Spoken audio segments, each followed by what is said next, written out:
Începem cu studiul de însorire.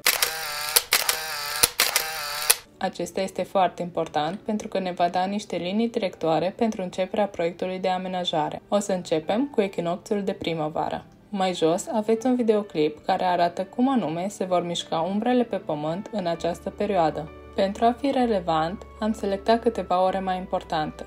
După cum putem vedea, mai jos, unde avem mulți arbori, o să avem umbră în majoritatea timpului.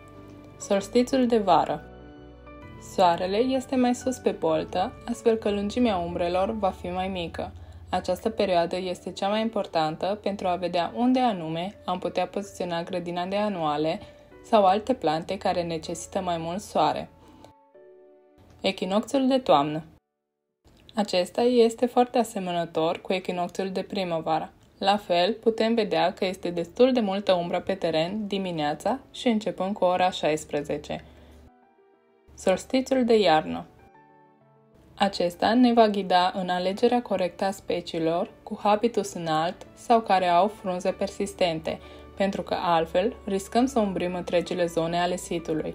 Ne interesează mult zonele de interes, cum ar fi zonele de joacă sau de relaxare.